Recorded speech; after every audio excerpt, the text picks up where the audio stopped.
Assalamualaikum warahmatullahi wabarakatuh. Pada sesi kali ini di pembahasan manajemen keuangan, kita akan bahas tentang risk and return, atau risk adalah risiko dan return adalah hasil atau pengembalian dari satu investasi. Kita akan membicarakan ini, hasil dan risiko ini dalam konteks investasi. Bisa investasi pada di perusahaan untuk menghasilkan tertentu atau pada instrumen keuangan tertentu. Bagi yang belum kenal saya adalah Hasan, dosen Fakultas Ekonomi Universitas Wahid Hasyim, yang salah satu mata kuliah yang saya ajar atau ampu adalah manajemen keuangan. Dan pada sesi sebelumnya kita sudah membahas tentang nilai waktu uang, time value of money, di mana kalau ada uang sekarang kemudian diinvestasikan dengan bunga tertentu atau hasil tertentu dalam bentuk persentase, maka diketahui future value atau nilai masa yang akan datangnya sekian. Itu diasumsikan kemarin tidak ada resiko, atau diasumsikan bahwa hasilnya itu pasti bunganya sekian, maka hasilnya sekian. Kalau 1 juta dapat 20%, maka hasilnya 1.200.000, itu diasumsikan pasti. Nah, kita akan membahas bagaimana konsep hasil dan konsep resiko atau ketidakpastian, yang dua konsep ini merupakan konsep yang penting. Semakin banyak hasilnya atau returnnya dalam satu investasi itu semakin baik, dan semakin kecil resikonya itu akan semakin baik. Maka ini berkebalikan ya, hasil semakin tinggi semakin baik, resiko semakin rendah semakin baik. Nah, hasil investasi atau investment risk ya, pengembalian atau hasil investasi atau investment risk adalah mengukur hasil finansial dari satu investasi. Disebut investasi adalah mengalokasikan dana pada kegiatan tertentu dengan tidak menggunakan dana itu, tidak menikmati dana itu, dalam hal ini untuk konsumsi, untuk dialokasikan kepada hal-hal yang sifatnya produktif dan diharapkan akan menghasilkan keuntungan yang lebih tinggi di masa yang akan datang. Pengembalian atau return investasi di sini bisa merupakan pengembalian atas dasar masa lalu atau disebut historical, ataupun maupun masa depan atau prospektif.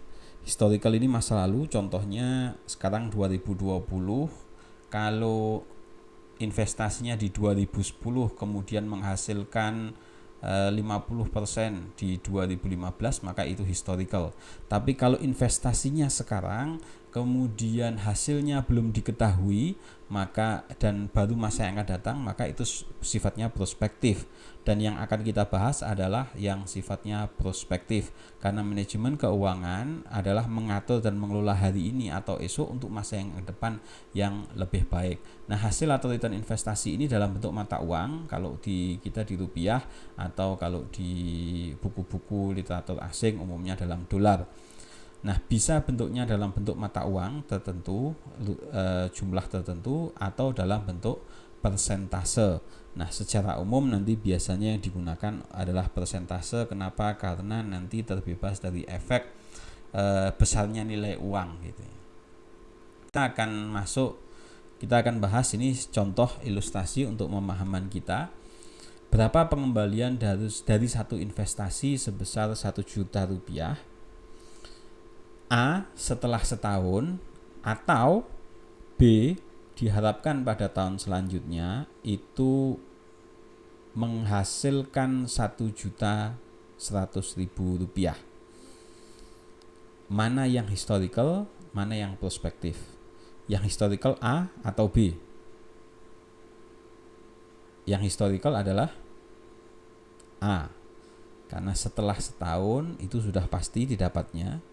Kalau yang prospektif adalah yang B, masih expected, masih diharapkan pada tahun selanjutnya, belum ada kepastian gitu ya, masih sifatnya prospektif. Nanti kita akan lebih banyak membahas tentang prospektif, karena kalau historical itu pembahasannya lebih pada statistik karena penggunaannya masa lalu, sehingga rumusnya mungkin sama-sama bahasanya standar deviasi umpamanya, tetapi rumusnya itu bisa berbeda.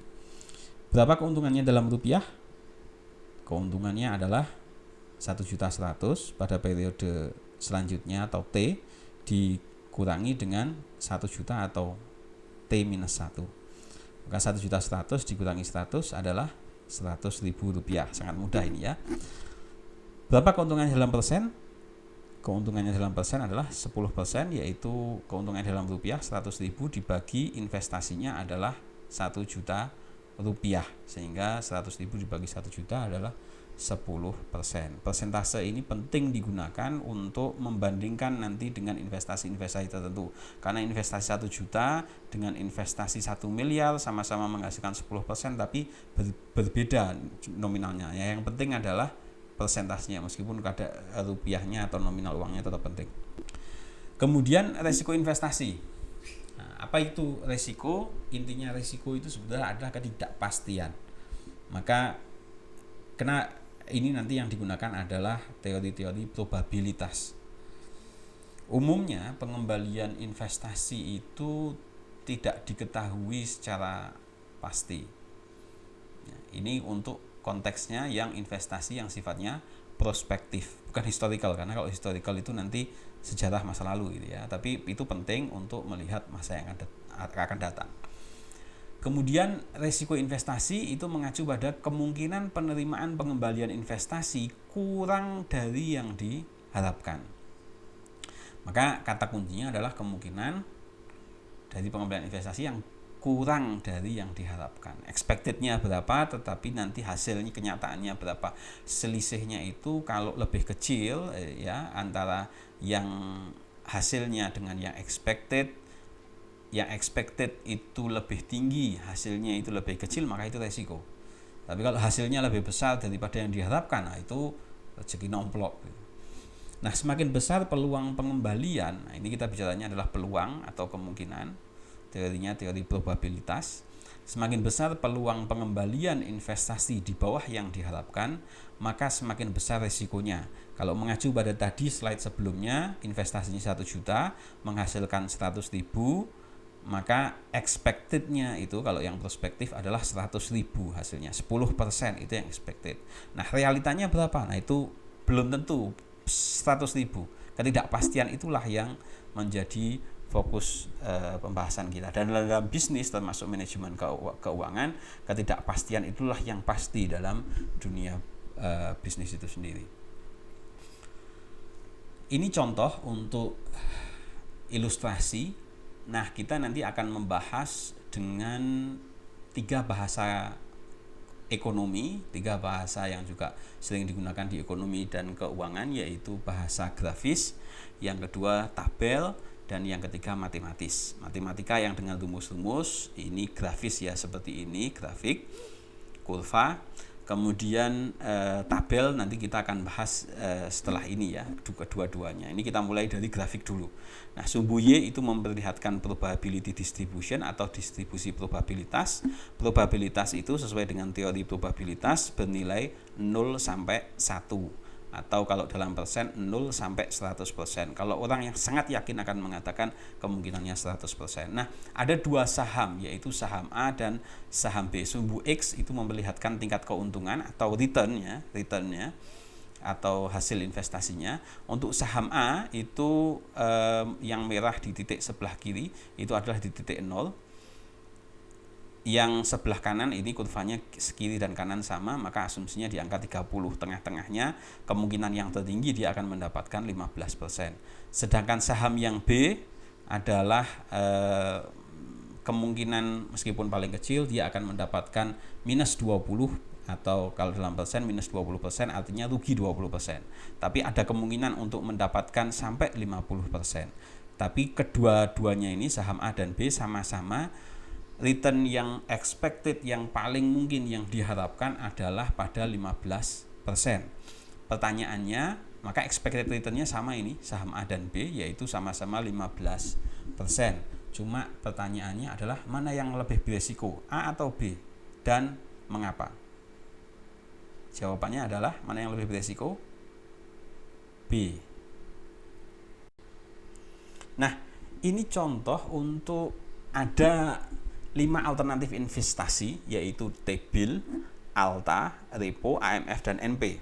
Dengan 5 skenario kondisi resesi atau kondisi ekonomi sangat buruk, kemungkinannya atau prop itu adalah probabilitas, kemungkinannya adalah 0,1.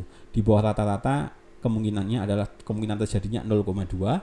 Kondisi average atau biasa atau normal kemungkinannya adalah 0,4. Di atas rata-rata, above average, di atas normal atau sedikit lebih baik 0,2 kemungkinannya, dan booming itu 0,1 kondisi ekonomi baik. Semua probabilitas kalau dijumlahkan dan semua kondisi dan kemungkinan sudah diperhitungkan, maka jumlahnya adalah 1 atau 100%. Kalau 0,1 ya berarti 10%, 0,2 20%, 0,4 berarti 40%. Nah, ada 5 alternatif investasi yang berbeda. T-bill dalam semua kondisi ekonomi ini akan menghasilkan keuntungan 8%. Konsisten di berapapun kondisi, di apapun kondisinya 8%. Sedangkan ALTA di resesi dia akan menghasilkan minus 22% atau rugi 22%, di bawah rata-rata minus 2%, kondisi normal biasa 20%, di atas rata-rata 35%, dan kondisi booming 50%. Perhatikan khususnya yang ALTA karena nanti kita akan mendiskusikan yang ALTA, sedangkan Anda perlu nanti untuk mencoba latihan nanti yang T-bill, repo, AMF, dan MP. Kemudian untuk repo sebaliknya, kondisi resesi 28%, kondisi kurang baik atau below average 14,7%, average normal 0%, above average minus 10%, booming minus 20%.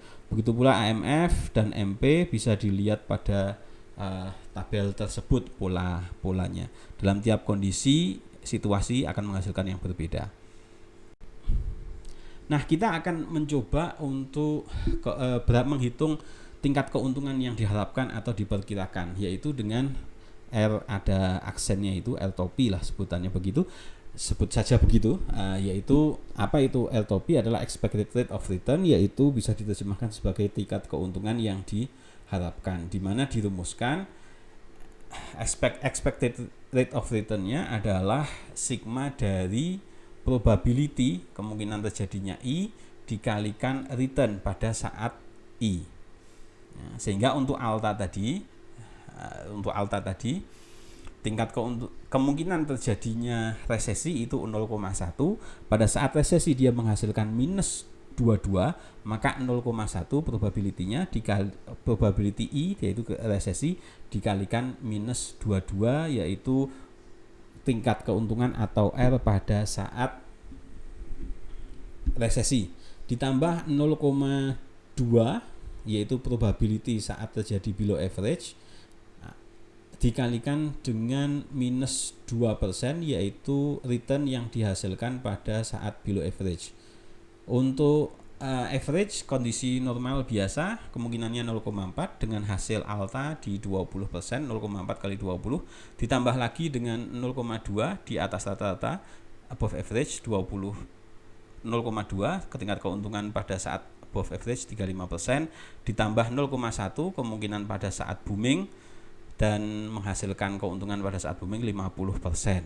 Dengan rumus matematis ini dikalikan satu-satu dan kemudian sigma ditambah semua, maka akan hasilkan menjadi 17,4.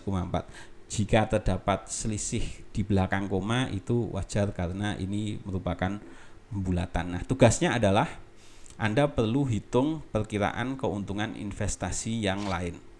Itu yang pertama, tugas yang pertama ya, perkiraan keuntungan yang lain. Selanjutnya kita masuk pada stand alone risk atau resiko individual. Resiko individual adalah mengukur resiko individual, yaitu resiko yang tidak terkait dengan resiko yang lain. Nanti macam-macam, ada beta, ada apa, tapi kita tidak akan membahasnya pada sesi ini, yaitu seperti resiko pasar tadi yang saya sampaikan, biasanya diukur dengan beta saham namanya. Pada suatu investasi ya, resiko diukur dengan dua ukuran. Yang pertama adalah deviasi standar dan yang kedua nanti adalah dengan koefisien variasi atau coefficient of variation. Deviasi standar atau standard deviation itu merupakan akar dari varian, di mana akar dari akar dari standar deviasi kuadrat, atau dirumuskan adalah sigma dari IN. Tadi ada 5 kondisi ya, di mana RI itu tingkat keuntungan pada kondisi I dikurangi expected return-nya dikuadratkan dikalikan PI.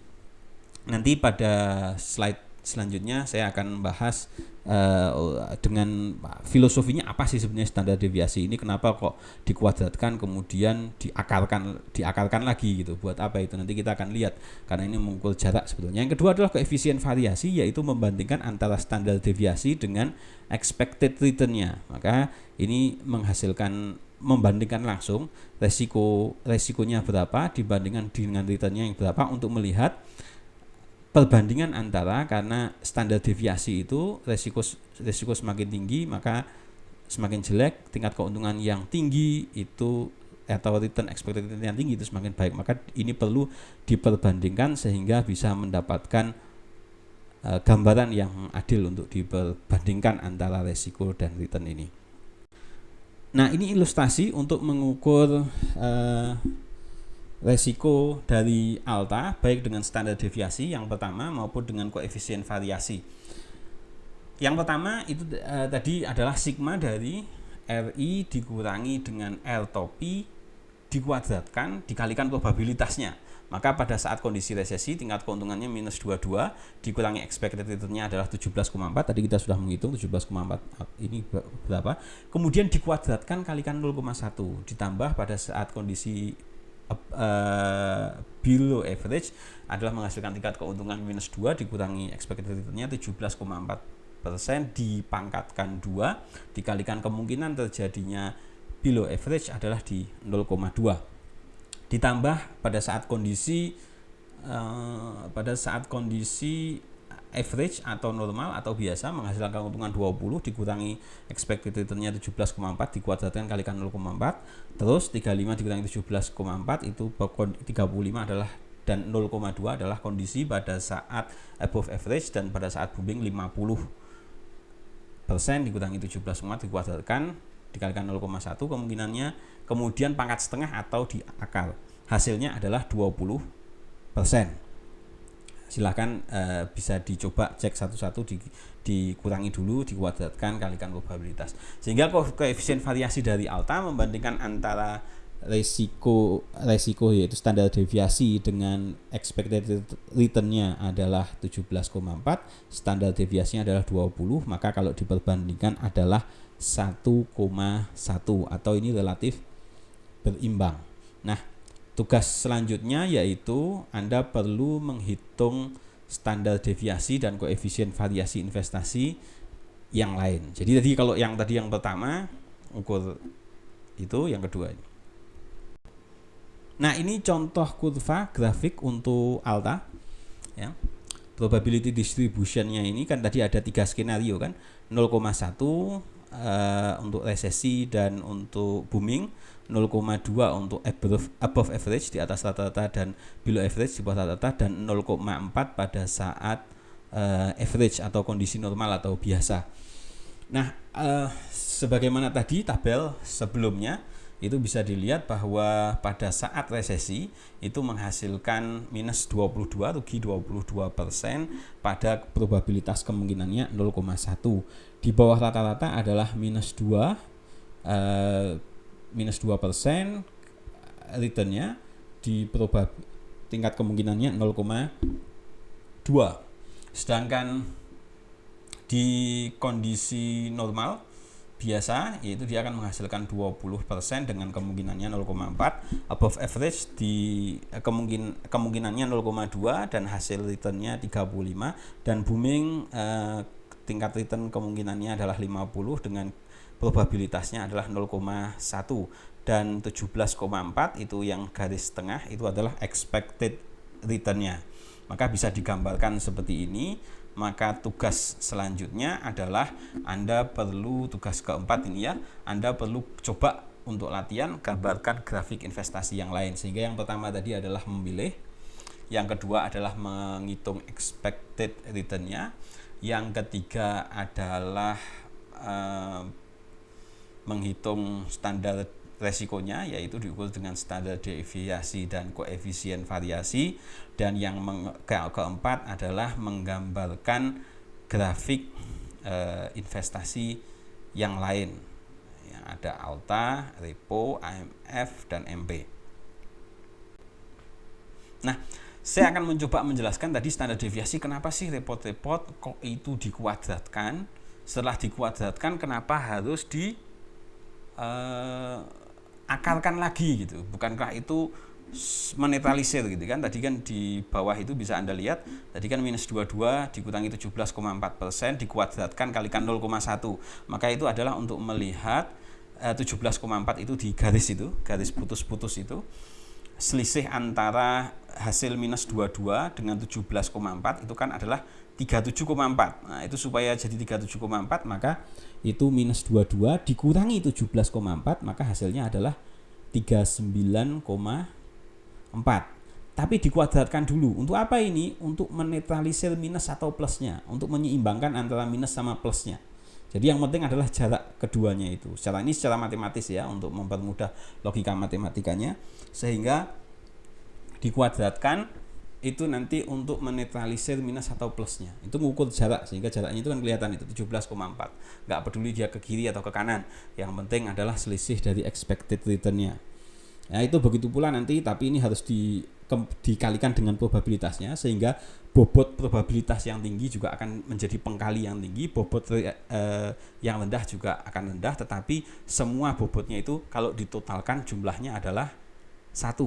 Ya. Maka semakin besar rintangannya itu standar deviasinya itu adalah sebetulnya rata-rata nyimpang dari expected return-nya itu. Nah, dalam hal ini rata-ratanya itu diukur dari bobotnya. Kalau di statistik memang berbeda. Kenapa? Karena statistik perhitungannya lebih sama nanti ya, perhitungannya, tetapi bukan probabilitasnya, tapi nanti adalah frekuensinya berapa jumlah, karena tiap kejadian diasumsikan bobotnya sama. Nah, kalau ini probabilitasnya kemungkinannya berbeda-beda. Nah, ini tadi Anda perlu kerjakan latihan-latihan tadi. Tapi sebetulnya jawabannya sudah saya sampaikan di sini untuk mengecek apakah jawaban Anda betul atau tidak. Tapi sebagai latihan Anda perlu coba. Tadi ALTA umumnya expected return-nya adalah 17,4, standar deviasinya 20, maka di resiko yang diukur dengan koefisien variasi, yaitu yang membandingkan antara standar deviasi dibagi expected return, adalah 1,1. Sedangkan market atau MP itu membandingkan antara standar deviasi dengan expected return-nya, yaitu 15,3 dibagi expected return-nya 15, maka koefisien variasinya adalah 1. 15,3 dibagi 15, relatif berimbang. Untuk AMFOM itu 13,8 expected return-nya, resikonya adalah 18,8 standar deviasinya dibagi 13,8 adalah 1,4. Untuk T-bills itu 8, resikonya 0. Kenapa 0? Karena dia tidak pernah menyimpang dari 8, sehingga tidak punya deviasi, tidak punya penyimpangan dari angka 8 itu, sehingga standar deviasinya 0, maka 0 dibagi standar expected return-nya adalah 0. Repoman itu adalah 1,7 expected return-nya, standar deviasinya 13,4 dibagi 1,7 yaitu 7,9. Nah, tadi di bagian pertama Anda perlu pilih mana yang Anda pilih ya. Tapi pikirkan saja, dan kemudian kenapa pilihan itu gitu. Kenapa Anda milih itu? Nah, apakah dengan melihat hasil ini Anda tetap konsisten dengan jawaban itu, atau menjadi berbeda gitu. Silahkan dipilih dan dia sampaikan penjelasannya. Baik, demikian tadi pemaparan tentang risk and return, hasil dan risiko dari satu investasi, dan latihan-latihannya. Semoga penjelasan ini cukup bisa menjelaskan tentang risk and return basic. Ini masih basic dan asumsinya masih satu investasi. Kita belum menggabung-gabungkan investasi. Nanti menggabung-gabungkan investasi adalah portofolio di sesi selanjutnya, risk and return untuk selanjutnya, yaitu dan mengukur nanti beta ya, risiko yang diukur dengan beta saham karena dikaitkan dengan yang lain. Nah, untuk mempermudah pemahaman Anda dan latihan untuk perhitungan manual dan lebih memahamkan tadi konteks-konteksnya, termasuk nanti untuk memilih dengan pilihan yang rasional. Kenapa? Karena pilihan yang rasional adalah yang ukurannya jelas, dan resiko yang kita bahas tadi merupakan resiko yang diukur dengan ukuran kuantitatif, sedangkan resiko tidak selalu harus kuantitatif. Bisa saja pada resiko yang sifatnya kualitatif, meskipun seringkali kualitatif itu kemudian juga dikuantitatifkan dalam berbagai macam penelitian. Tapi kalau dalam nanti sudah masuk dalam praktek manajerial, tidak selalu bahwa kuantitatif seperti ini. Tapi inilah salah satu pedoman dengan mengukur secara kuantitatif. Dan sebagai latihan, silahkan dikerjakan latihan-latihan tadi 1-5, pilihan dari mulai yang pertama sampai pilihan terakhir dan perhitungan-perhitungannya di sebelumnya. Demikian, moga-moga dapat menambah pemahaman ilmu dan dapat keberkahan. Wassalamualaikum warahmatullahi wabarakatuh.